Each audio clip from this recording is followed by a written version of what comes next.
Nenmara Avitis institute of medical സയൻസസിൽ പുതിയ multi disciplinary intensive care സമുച്ചയം തുറന്നു.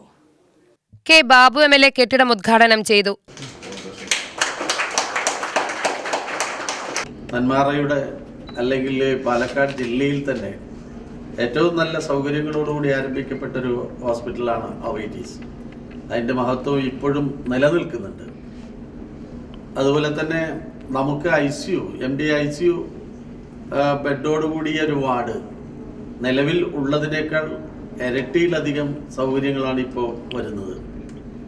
അതിൽ തന്നെ ഐസൊലേഷൻ വാർഡ് എന്ന നിലയിലുള്ള സൗകര്യങ്ങളും വരികയാണ്. സ്വാഭാവികമായും അതിൻ്റെ ഏറ്റവും കൂടുതൽ ആവശ്യകത വന്നത് ആ കോവിഡ് കാലത്താണ്. രോഗം വരുന്നതിന് മുൻപ് രോഗം വരാതിരിക്കട്ടെ എന്ന് ഞാൻ ഒരു ഹോസ്പിറ്റലിൽ ചെന്ന് പറഞ്ഞാൽ കേൾക്കുന്നവർക്കൊക്കെ വലിയ വിഷമമുണ്ടാവും. അവരൊക്കെ വന്നാലല്ലേ നമുക്കും ഒരു തൊഴിലെന്ന നിലയിൽ ഉണ്ടാവുക എന്നതാണ്. ആരോഗ്യമാണ് ഒരു രാജ്യത്തിൻ്റെ സമ്പത്ത്.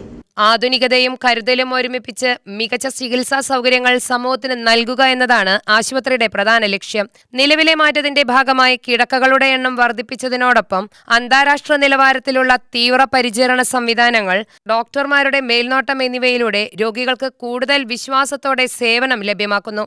ഉദ്ഘാടന ചടങ്ങിൽ അവൈറ്റിസ് ഹോസ്പിറ്റലിലെ CEO Deepak Nair, CEO Ajeesh Kundoor, medical superintendent doctor Suresh Gopalan, deputy medical superintendent doctor Anjali Prakash, മറ്റു ഡോക്ടർമാർ, സ്റ്റാഫ് അംഗങ്ങൾ എന്നിവർ പങ്കെടുത്തു.